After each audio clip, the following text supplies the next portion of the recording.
नमस्कार शेतकरी बंधूंनो, मी ईश्वर निखाडे, बेस्ट अॅग्रोलाईफ कंपनीतर्फे आपल्या सर्वांचं हार्दिक स्वागत करतो. तर आज आपण आहे वैजापूर तालुक्यातील गाडे पिंपळगाव आहे आणि माझ्यासोबत माझे शेतकरी मित्र नारायण भाऊ मडके की ज्यांचं 1 एकर कांद्याचे क्षेत्र आहे. वातावरणात झालेल्या बदलामुळे 8-10 दिवसाआधी त्यांच्या कांद्याची जे पात आहे ते पूर्णतः पिवळी पडली होती आणि करपा आलेला होता. तर त्यांनी आज 5वा ते 6वा दिवस आहे की आपल्या बेस्ट अॅग्रो कंपनीचं ट्रायकलर हे औषध 30 ते 35 मिली प्रतिपंपाने यांनी फवारणी केली होती. तर आज त्यांना कशा प्रकारचे रिझल्ट आले आपण हे बघूया. तर आधी जे पात होती हे वातावरणात झाल्या बदलामुळे धुई आल्यामुळे याची पात खराब झाली होती, करपा आलेला होता. तर आज ज्यांनी आता फवारणी करून 5 ते 6 दिवस झाले, तर आपण बघू शकता की जे नवीन पात आलेली आहे ते पूर्णतः हिरवी आहे आणि करपा पूर्णतः थांबलेला आहे.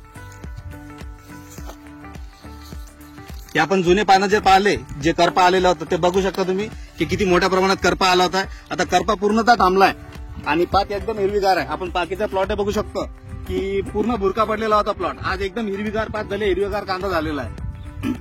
तर नारायण भाऊ, तर बाकीच्या शेतकऱ्यांना तुमचा काय संदेश आहे की तुम्हाला रिझल्ट कसे काय वाटले या ट्रायकलर मारण्याआधीची तुमची कांद्याची पात कशी होती? पिवळा पडलेला होता, भुरका प्लॉट पडलेला होता आणि आज कसं वाटतंय तुम्हाला? कांदा एकदम हिरवागार झालेला आहे आणि पहिलं पात खूप वाकडी झाली होती आणि पिवळा सरपण भरपूर होता. आता 5 दिवस झाले फवारणी करून, पात नवीन जी पात ती पण चांगली निघली आणि कांदा एकदम हिरवागार झालेला आहे. सगळ्या शेतकरी बांधवांनी वापरायला काही अडचण नाही, चांगलं औषध आहे. सगळ्यांनी वापरायला, मी सगळ्या सांगतो की वापरायला चांगलं औषध आहे. धन्यवाद.